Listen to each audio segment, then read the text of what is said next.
The sun was shining bright. It was a quiet morning. Birds flew across the sky, and people walked the streets with smiles on their faces. Children played in parks. The air felt fresh. Everything was normal, but something felt wrong. At exactly 11:08 a.m., the sky changed. A strange red light spread across the clouds. It looked like blood had been spilled over the sky. People stopped what they were doing. They looked up, confused. Some took pictures. Others just stared. Then came the sound. Loud, deep hum, not like thunder, not like machines. It felt like it was coming from inside the earth itself. Windows rattled, dogs barked. Birds fell from the sky. In the next 5 minutes, every satellite in orbit went offline. All major communication lines, phones, internet, military channels stopped working. And then silence. Thousands of miles north, deep in the Arctic, there was a military base called Omega 17. The base was hidden under ice and rock. It did not appear on any map. Only a few people in the world knew it existed. Inside, a small group of elite soldiers sat in the control room. Commander Jack Rain stood at the center, eyes locked on a large screen showing Earth's orbit. He was in his late 40s, tall and cold-faced. Years of war had made him hard. He never smiled, never joked. But he was trusted. "Status report," he said, calm but serious. A young officer named Miller typed quickly. "Sir, satellites are gone. All of them. We lost connection with HQ 20 seconds ago." "What about ground channels?" "Nothing. Global blackout." "It's like the whole world just disappeared." Rain didn't move. He kept watching the screen. Then something appeared. A large object, no, a ship, was entering Earth's atmosphere. It was huge. Bigger than anything man had ever built. It looked like a city floating in the sky. Long black arms stretched out from its body. Red lights glowed beneath it. "What the hell is that?" whispered Sergeant Alia Kim, weapons expert. No one answered. They all just watched. In cities around the world, people screamed. Some prayed. Others ran. But there was nowhere to go. The ship hovered silently above New York, then Tokyo, then Moscow. It didn't fire. It didn't speak. It only watched. Then came the message.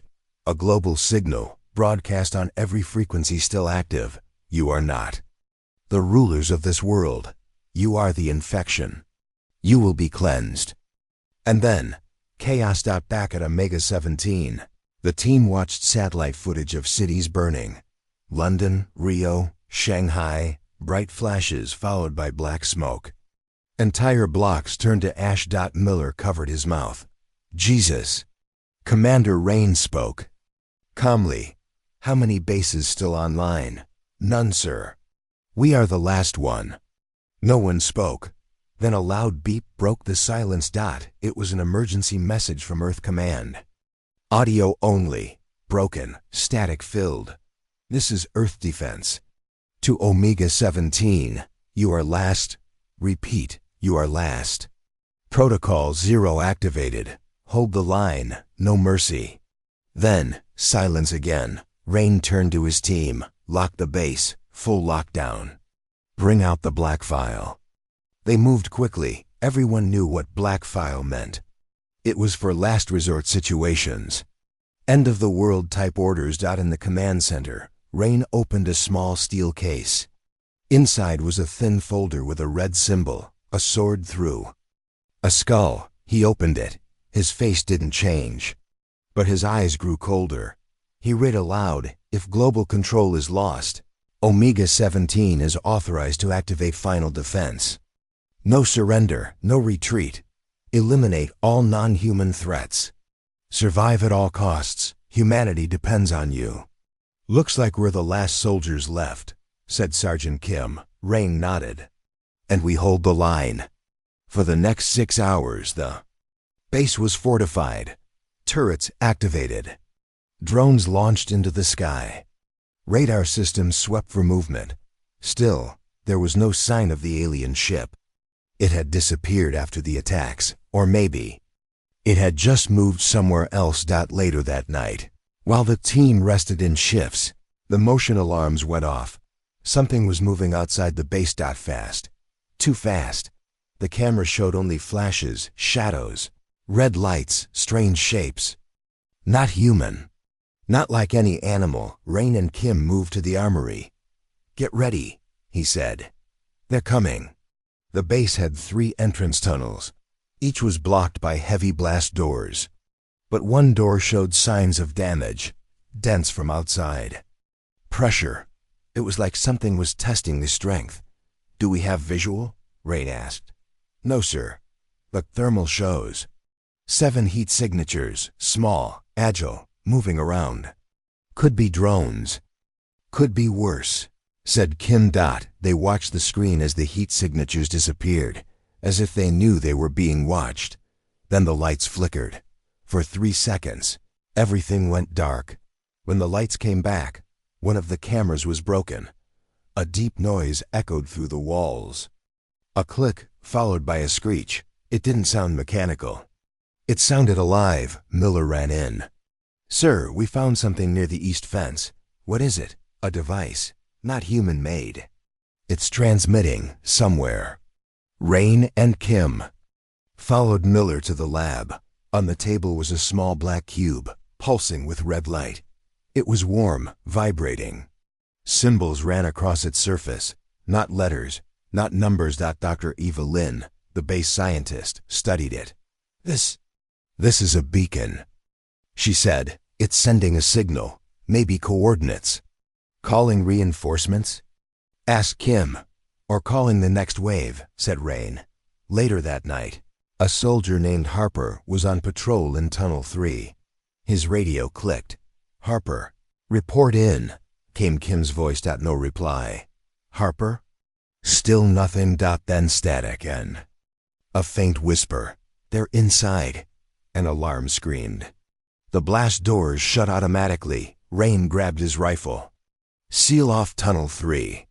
A team rushed to the location. Blood was found near the tunnel entrance, but no body. Only Harper's gun and strange black marks on the walls, like burn marks. But not from any weapon they knew. The base was under threat. Rain gathered the team in the central room. "We are cut off. We are hunted. And we are alone," he said. "But we are not defeated." He turned to the beacon on the table. "This device is the key. Maybe it's how they found us. Maybe it's how we stop them." Kim asked, "What now?" Rain looked around. His face hard as stone. "Now we fight back." The base was silent after the alarm. Everyone waited. Guns loaded, eyes wide, ears open. But the creature never came back. They searched every hallway, every corner. Harper was gone. Not a trace. No body, no footsteps. Just his gun and blood. Something was hunting them. Something smart. Commander Rain stood in the control room, staring at the black cube on the table. Dr. Eva Lynn typed on her terminal. "It's still transmitting. I don't know where. The symbols are alien, advanced. But the signal is weak now. Something damaged it." "Can you stop it from sending?" Rain asked. "I can try. But if we shut it down, they may know." Rain thought. "For a moment, keep it running. For now. Let them think we're unaware." Sergeant Kim entered the room, wiping blood off her gloves. "Tunnel 3 is sealed. We're setting auto turrets now." "Good," Rain replied. "No one walks alone, not anymore." In the dining area, the rest of the soldiers sat in silence. Private Luis Navarro, youngest of the team, stared at the floor. "We're not ready for this. We trained for war. But this isn't war. This is something else." "Fear is normal," said Sergeant Omar Briggs, the heavy weapons specialist. "But fear doesn't win. Fire does." Navarro looked up. "What if it comes again? What if Harper was just the first?" Briggs put a hand on Navarro's shoulder. "Then we make sure we're not next." Back in the command center, Rain opened a locked drawer. Inside was a small black box with a fingerprint scanner. He placed his thumb on it. The screen blinked green. The box opened. Inside, a thin, sealed envelope marked Omega Protocol. He removed the paper. Read the contents. Then he looked up and said, "It's time." Flashback 2 years ago in a dark war room. Top General sat across from Rain. One spoke. "If Earth ever falls, we'll need a backup, a line that won't break." Another added, "Omega 17 will be our final bastion. No one else will know it exists." Rain nodded. "And what if something reaches it?" The lead general stared hard. "Then you follow. Omega Protocol. No mercy, no surrender. Even if that means killing your own." Back to Peoria.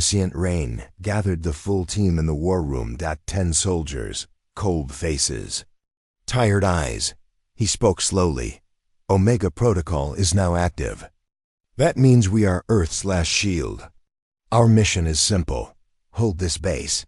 Protect the files. Kill anything not human." He paused, then looked at them one by one. "We do not surrender. We do not beg. We fight. We survive. Even if we are the last humans alive," Kim added, "we stand together." Everyone nodded. That night, the air grew colder. Temperature dropped 30 degrees in 2 hours. The outside cameras began to frost over. Wind howled like a scream. Drones froze mid-flight. "Weather systems are acting strange," Dr. Lin reported. "It's not natural. This isn't a storm. It's artificial." "Engineered cold," said Rain. "They want to freeze us in. Or scare us," Kim replied. Rain turned. "Let them try." Later, while checking external feeds, Navarro saw something strange on camera 6. A figure far from the base, barely visible through the snow. "Commander," he called. "I see someone out there." Rain came to the screen. The figure stood still, not moving, human-shaped. But something was off. "No heat signal. Too tall," said Rain. "Too still. That's not one of us." The figure turned and vanished into the white. Briggs muttered, "That's bad news." Rain gave the order, "Send 2 teams. Check the area. Do not engage unless fired on. Eyes open."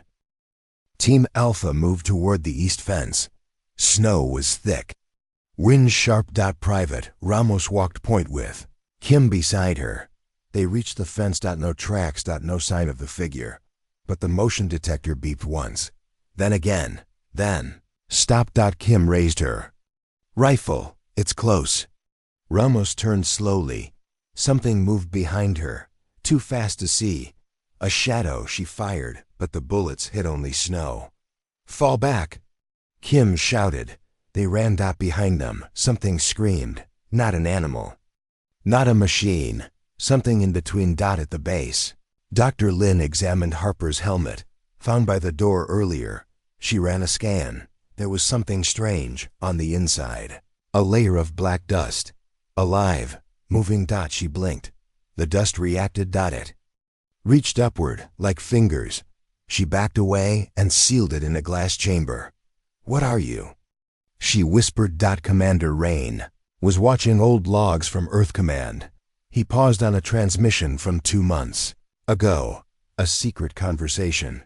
"The beacon project was a mistake. We poked something we don't understand. What if they trace it back to Omega 17? Then God help them."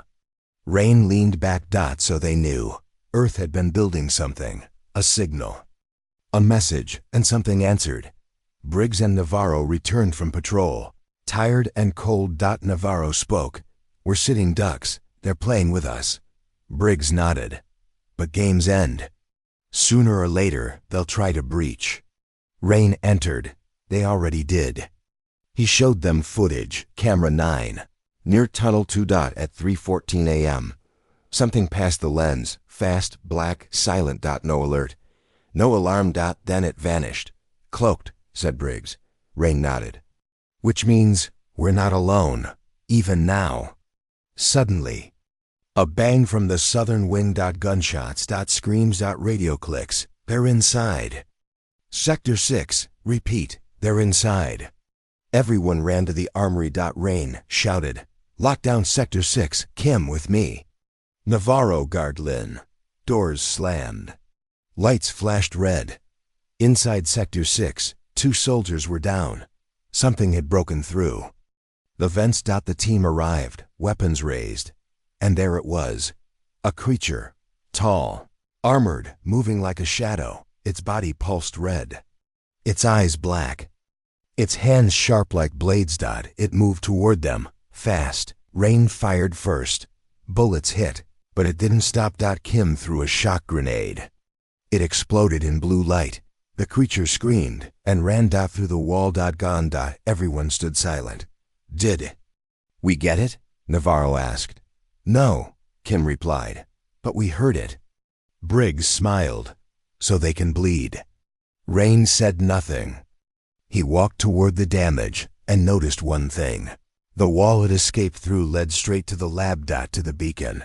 They returned to find the beacon glowing brighter. Dr. Lin pointed at her screen.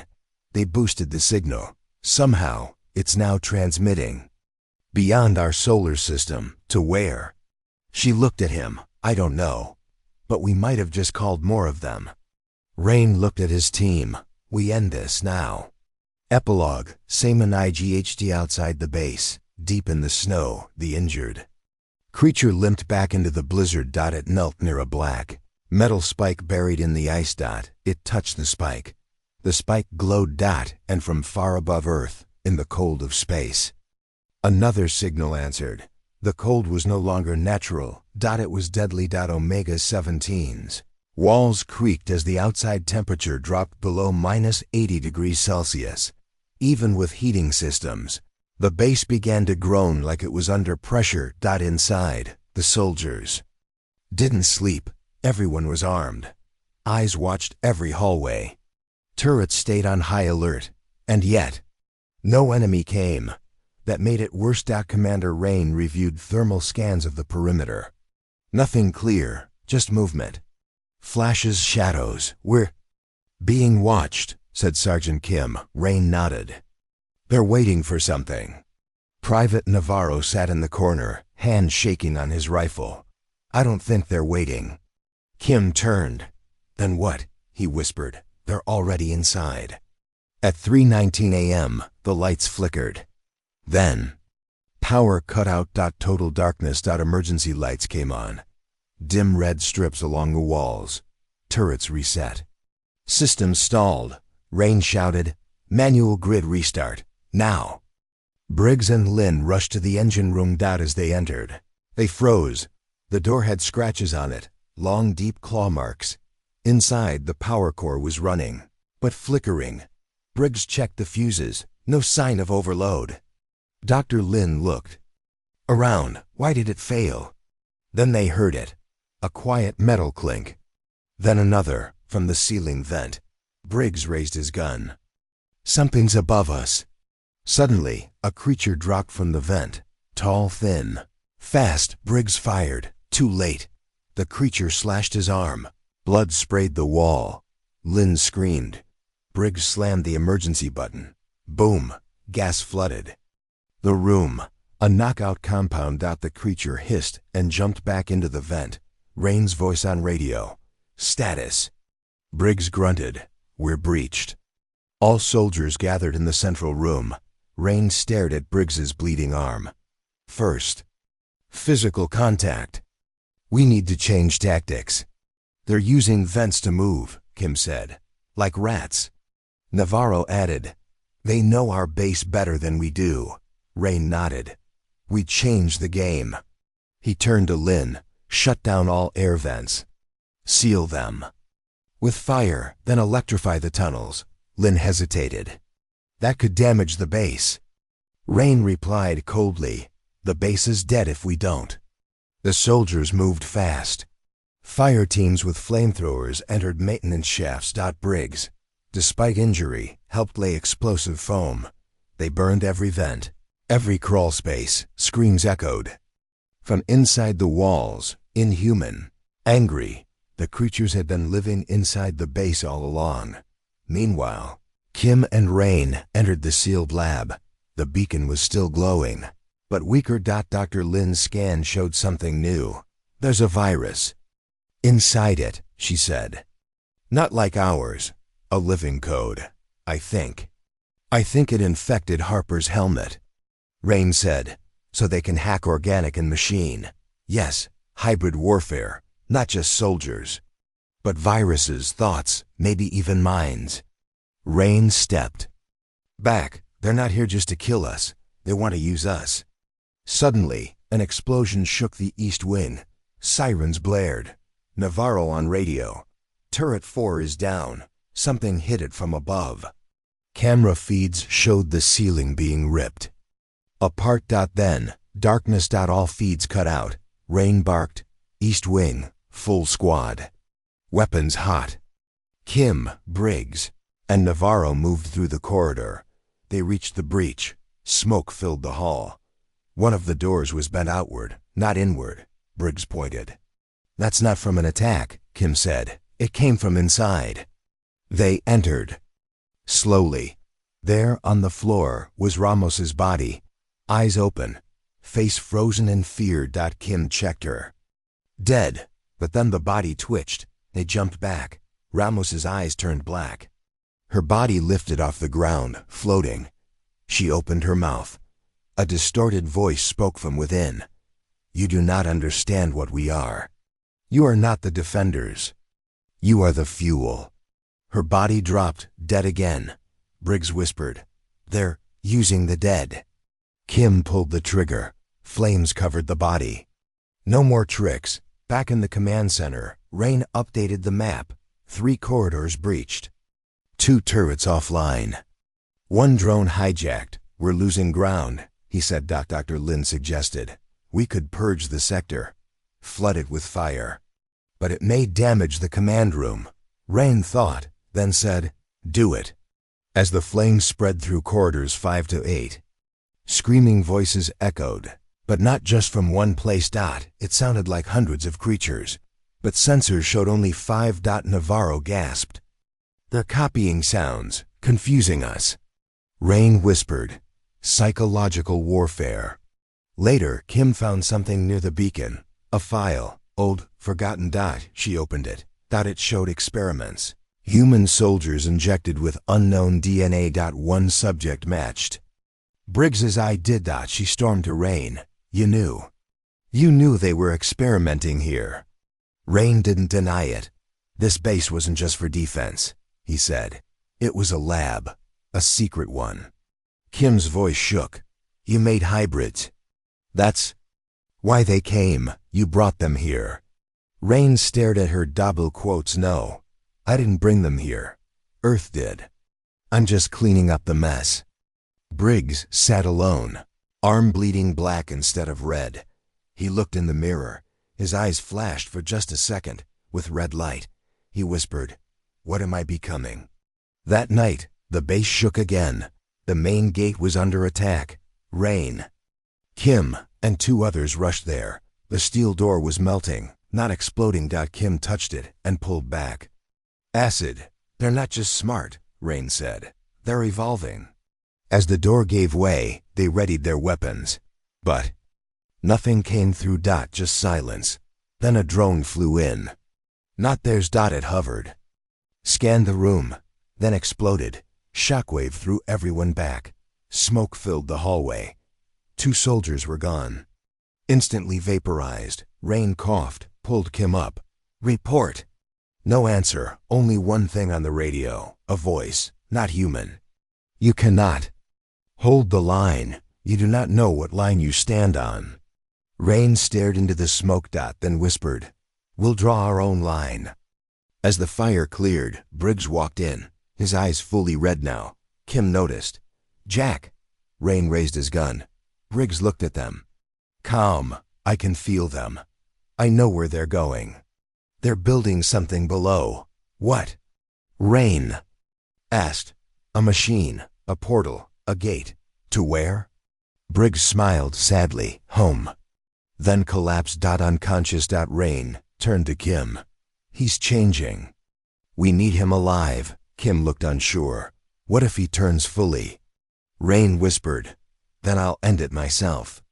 In the lab, Dr. Lin connected the beacon to an old satellite line. She received one final message from orbit. You are not alone. Extraction in 48 hours. Hold the line. She told Rain. He smiled for the first time. Then we survive 48 more hours. Kim added, no mercy. Rain nodded, no mercy. Epilogue SPACI, above Earth. A second alien ship arrived. It was even bigger than the first dot, and it began to descend. The power was back, but the base felt different. Dark corners seemed darker. Shadows moved where they shouldn't. The air was thick with fear. Briggs lay in the medical bay, his eyes closed but twitching. Kim and Rain watched him carefully. He's changing, Kim whispered. Not just the wound, something inside him. Rain nodded. He's part of them now, but still with us. At night, strange whispers filled the halls. Soldiers heard them when no one was there. Private Navarro sat in the mess hall, frozen. He swore he heard Harper's voice. Louise, come here. He shook his head. No, he said. It's just the cold. But the voice came again, louder. Meanwhile, Dr. Lin studied Briggs's blood. The samples moved on their own, alive, growing. She called Rain. We have less than 24 hours before he fully changes. Rain clenched his fists. We don't lose him. Suddenly, alarms blared. A new threat appeared. In the communications room, Navarro screamed. Voices, in the comms. Static turned to words. Join us. You belong to us now. Navarro smashed the radio. Get me out of here, he said. Rain called a meeting. Voices are trying to break us, he said. They want us to turn on each other. Kim looked around. We need to trust no one. Briggs woke, his eyes red. He whispered, I hear them, the hive. Rain stood. You fight it. Briggs smiled sadly. It's too late for me. The base fell into chaos. Lights flickered. Shadows moved. Soldiers argued. Fought. Some disappeared. Kim found Navarro hiding. He was shaking. They want me, Navarro said. Kim held him. We fight together. At the lab, Dr. Lin worked fast. She created an antidote, but she needed a volunteer. Rain stepped forward. If Briggs is one of them, I'll try to save him. Briggs stood by the window, looking out at the snow. At the sky, the stars. He whispered, I'm still human. Maybe for a while. Suddenly, the base shook. The big alien ship landed. The real fight was about to begin. The storm outside never stopped. But now, something new had come with it. A low humming sound like metal breathing. The air inside Omega-17 felt heavy. People barely spoke. They didn't need to. They all knew something was about to happen. Briggs sat in the medical room, eyes closed, chest rising slowly. Dr. Lin stood over him, holding a vial filled with bright blue fluid, the antidote she created from his blood. She injected it slowly. He gasped. Red light flashed in his eyes, and then faded. Rain entered. Is he stable? Lin nodded slowly. For now, but he's changing faster than I thought. Can he speak? Briggs opened his eyes. Yes. Rain pulled a chair close. What do you hear, Briggs? The hive, Briggs whispered. A million voices, not screaming. Whispering. They want me to come, to connect. Where? Briggs looked down. Underground. Beneath the base. They're building something, and I think we helped them do it. Rain frowned. What do you mean? Dr. Lin interrupted. Sir, there's something you need to see. In a hidden room below the lab, behind two locked blast doors, Lin had found a server. It wasn't listed in the base's blueprints. She plugged in a backup drive and opened the files. There were hundreds of videos, scans, logs, test results. The folder was labeled Hybrid Program Omega Project, Kim, Navarro, Rain, and Lin. Gathered around the screen, Lynn clicked play. The video showed a dark lab. Human soldiers strapped to tables. Screaming. Alien tissue was being injected into their bodies. Some survived. Most died. Some changed. One video showed Briggs, younger, unconscious, being dosed with something glowing. Kim stepped back, shocked. "You knew," she said to Rain. "I didn't," he replied.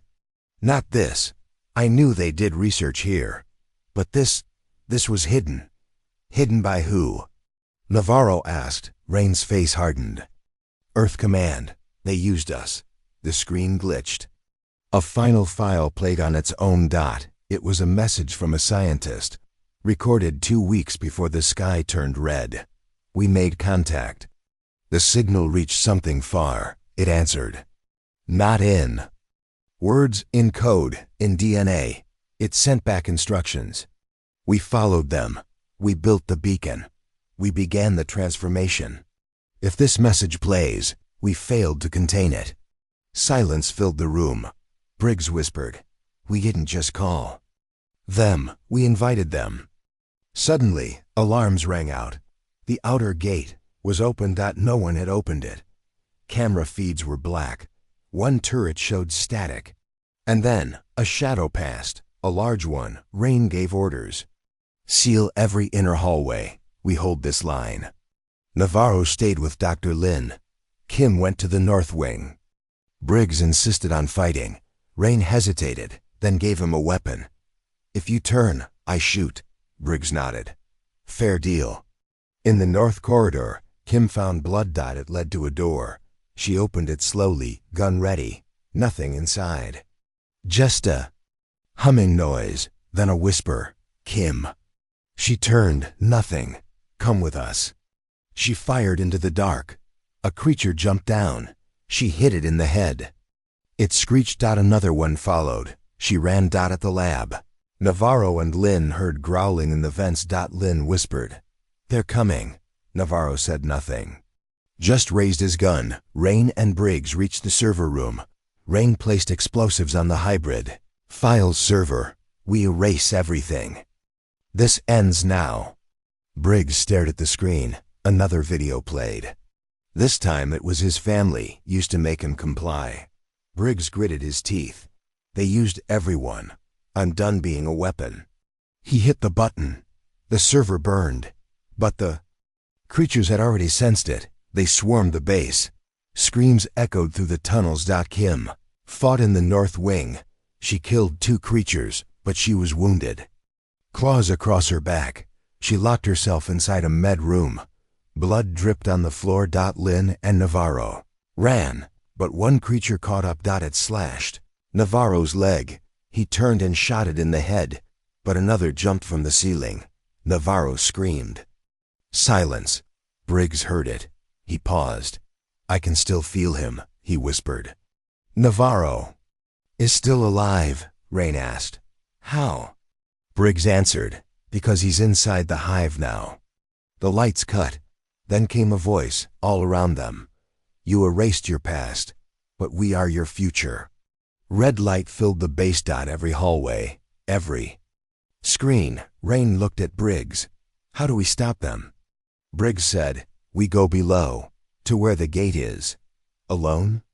Briggs nodded. "They won't kill me." "Not yet." "They still think I'm one of them." Rain hesitated. "You could be leading me to my death." Briggs looked him in the eye. "Or I'm leading you to their heart." Commander Rain and Briggs stood in front of the old elevator shaft. This part of the base was sealed long ago. No one had gone below in years. Dust covered the control panel. Wires hung loose. The air smelled of rust and ash. Briggs held his rifle tight. "They're down there," he said. "I can feel them calling." Rain stared into the dark. "Then we go answer." The elevator creaked as it dropped. They passed old levels, storage, testing chambers, research labs. Lights flickered, then died. Total darkness. Then the elevator stopped with a jerk. Level -9, unmapped territory. Rain checked his torch. "Stay close." They stepped into a wide hallway. Old signs in faded red. Test Zone Delta access restricted. Walls were cracked. Ceiling tiles broken. And then, they saw it. Strange black roots growing along the floor. Alive, pulsing. They've built something down here, Briggs said. Rain replied, no, they grew it. They reached a large chamber dot at the center. A machine, alien. Massive, glowing with red energy. Pillars of flesh and steel rose from the ground. Like twisted trees. Briggs whispered, it's a gate. A bridge between their world and ours. Rain aimed his weapon. We shut it down. But before they moved, a deep voice filled the chamber. You cannot destroy what you are part of. From the shadows, a shape emerged, tall, armored, a hybrid leader, not beast, not machine, but once human. Rain froze. Is that Navarro? The creature stepped forward. Its face, half burnt, half covered in black metal. A broken voice came out. I see. Now we were never meant to win, only to become. Briggs stepped in front of Rain. Navarro. If any of you is still inside, fight it. For a second, the creature twitched. Its eyes flickered. Then it screamed and charged. Rain and Briggs opened fire. Bullets tore through the hybrid's flesh, but it didn't stop. Briggs tackled it, both crashing into the black roots. Rain shouted, Briggs! He threw a grenade. Boom! The room shook. Sparks flew. The hybrid was thrown across the chamber, smoking, but still alive. Briggs crawled up, bleeding. They don't die easy. Suddenly, the gate pulsed, glowing brighter above it. A hole opened in the ceiling. Tentacles dropped. Down, dragging bodies toward the light. Briggs yelled, they're using the dead to power it. Rain tossed another grenade, straight into the gate's core. Boom! It exploded in flame. The tentacles screamed and snapped back, but the gate began to repair itself. They're rebuilding. Faster than we can destroy it, Briggs said. Rain activated his radio. Kim. Lynn. Come in. Static. Then Kim's voice. We're under siege. Dozens of them. East Hall. Lynn's trapped in the lab. Rain turned to Briggs. You go to her. Get her out. Briggs hesitated. And you? Rain loaded another clip. I finished this. Back at the upper base, Kim fought through smoke and chaos. Creatures crawled on the ceiling, breaking walls, dodging bullets. Turrets were offline. Doors melted. Dr. Lynn locked herself inside the lab, holding the last serum, a compound that could slow infection. One creature pounded the glass. She screamed, then silence. The door slid open. It was Briggs. He grabbed her hand. We're leaving. But behind him, a creature lunged. It slashed across his back. He turned, eyes glowing red, and punched the creature so hard its skull cracked. Lynn stared. You're changing, he nodded. I know, I just need time. Meanwhile, Rain planted charges around the gate. He set the timer. 5 minutes. But the hybrid Navarro returned. More armored. More deadly. You can't stop the wave, he hissed. You're only dust. Rain stared at him coldly. Then I'll be the last piece of dust that bites back. They fought. Brutal, raw, hand to hand. Rain used everything, knife, rifle, fists. But Navarro's strength was inhuman. Just as Rain was pinned. The timer hit 0:10. Rain pulled the last pin from a smoke grenade and shoved it in Navarro's chest. Boom. The lower chamber erupted in fire. The gate twisted. Screaming, metal and flesh burned. Upstairs, Briggs and Lynn reached the med bay. Kim was waiting, wounded but alive. We lost the north wing, she said. Turrets are gone. Briggs looked up. Then the ground shook. A rumble below. Then silence. Rain's voice didn't return. For a moment, no one spoke. Dr. Lynn whispered, was that the gate? Kim looked down. He did it. Later that night, in the command center, the remaining team stood over the final beacon device. It was quiet now. No signals. No pulses. Kim placed her hand on it. Briggs stared at the screen. Eyes normal again. The voices are gone, he said. Dr. Lin nodded. We bought time, Kim asked softly. At what cost? Suddenly, a signal pinged. From orbit. Omega 17, dropship inbound. Extraction in 12 hours. Hold position, Kim whispered. We made it. Briggs looked out the window. But far in the sky, another object glowed. A third ship. Bigger than the others, still silent, still watching. The clock was ticking. 12 hours. To extraction. That's what the signal said. But none of them trusted it. Kim stood at the central command table, her arm bandaged, eyes on the countdown timer. Dr. Lin and Briggs worked beside her, checking weapons, sealing breaches. Rain was gone. The gate destroyed. But the war wasn't over. Briggs looked out through the cracked window. In the distance, he saw it, the third ship. Larger than anything before, not moving. Just watching, like it was waiting. Kim walked beside him. Do you still feel them? Briggs nodded. Not like before, but the silence feels wrong. Like they're pulling back for something bigger. Lin interrupted. The power's dropping. We have maybe 6 hours before full blackout. Kim stared at the map. Then we hold the west corridor, last strong point. If they come, it's through there. Later, in the armory, Kim cleaned her rifle. Her hands trembled. Briggs sat nearby watching her. You were close to Rain, he said. She nodded. He saved me twice. He believed we'd make it back. Briggs was quiet. Then he said, he would have hated what I've become. Kim looked up. You're still fighting. That's what matters. At 4 o'clock hours to extraction, the motion sensors triggered. West corridor. Movement detected. Hundreds. Briggs checked the feed. The camera showed a wave of creatures. Bigger, faster, climbing over each other like animals. And in the center, a glowing figure. Tall, mechanical. A new hive leader. It's not Navarro, Lin said. It's something worse. Kim picked up her comm. All units, prepare for contact. This is our last stand. The survivors took positions. Turrets activated. Emergency lights glowed red. Kim stood at the front. Briggs beside her. Lin behind them with the control pad. At 3:48, the attack began. The walls shook. Screams echoed through the base. Turrets opened fire, cutting through the first wave, but more came, crawling through vents. Smashing doors. Kim fired shot after shot. Briggs used his bare hands when his rifle jammed, his strength not fully human anymore. Then the new leader appeared. It walked slowly. Bullets bounced off. Its armored skin, its eyes glowed like fire. And behind it, the old soldiers turned, twisted. Navarro was among them. Still alive, still changed. Briggs froze. He's still there. Barely, Kim said. Then we free him. They charged.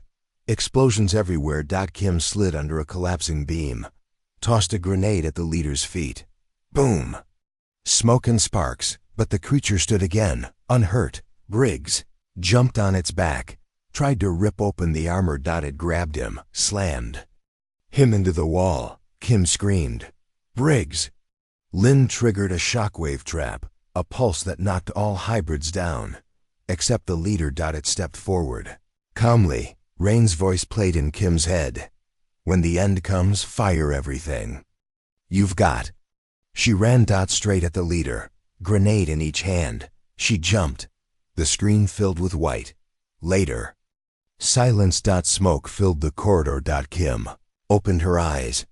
She was alive, bruised, bleeding, but alive. The leader was gone. Only black ash remained. Briggs stood nearby, shielding her. Half his face changed, but he smiled. You're hard to kill.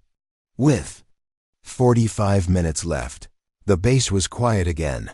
Lin helped reset power to the main door. Briggs sat alone in the mess hall, holding an old photo. It was of his family before the war. he whispered. Maybe I still have time. Then the dropship arrived, large, silent, bigger than expected. Kim stared at it through the window. Something felt off. Too clean. Too perfect. Lin frowned. Where's the pilot? No voice came through the radio. No welcome. Just a message. Prepare for processing. All survivors will be taken for testing. Briggs stood. That's not Earth Command. Suddenly, the dropship opened. From inside, machines. Not humans, floating drones. Arms with needles. And behind them, more hybrids. Controlled. Calm, like they had already won. Kim raised her gun. Lin stepped back. Briggs growled. They were never rescuing us. They were collecting us. Kim spoke into her radio. Abort extraction. Repeat. Abort. This is not a rescue. But the ship spoke back. No more choices. You belong to the hive now. Briggs looked at Kim and Lin. We fight here. We die free. They nodded. Kim whispered. Dead Earth. Live fire. They turned toward the ship. Weapons ready. And charged. Smoke rose from the broken halls of Base Echo. The rescue ship hovered outside, doors open, ready to absorb the last humans. But now everyone knew it wasn't here to save. It was here to finish the hive's work. Kim, Briggs, and Dr. Lin stood on the landing deck. Drones floated in from the ship. Mechanical arms reached out with needles, scanners, wires. Behind them, the hybrid units marched, not wild like before. This was controlled infection. Quiet, cold, efficient. Briggs gritted his teeth. His arms glowed faint red. I can hear them again, he said. But I'm not theirs, Lin whispered. Then fight with us. One last time. Kim raised her rifle. No surrender, no mercy. The final fight. BGN's turrets reactivated. The humans used every last grenade, every bullet, every trap. Briggs moved like a beast, fast, brutal, inhuman, but still himself. Kim took a hit to the side. Blood spilled, but she kept firing. Lin launched EMP darts from the control pad. Drones fell. Then the new hive master arrived, not a soldier, not a beast. A machine brain, glowing like fire, speaking through all voices at once.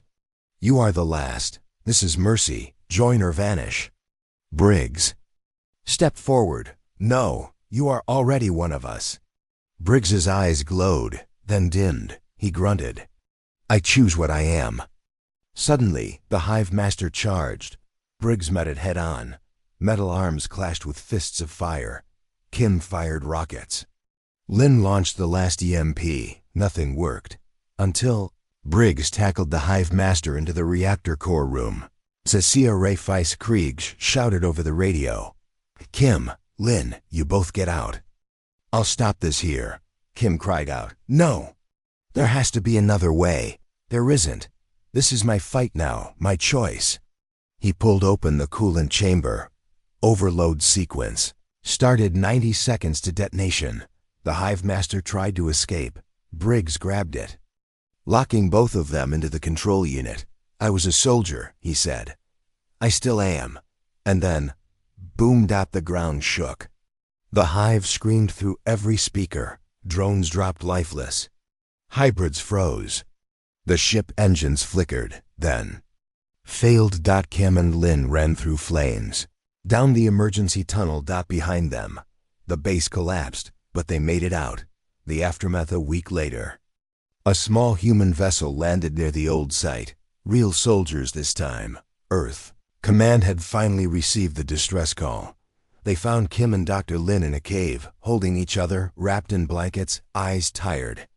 But alive. No hive left. No signals, just silence. In the report, Kim wrote, we didn't win. We survived. That's different. Earth's last soldiers didn't beg. We didn't bow. We held the line.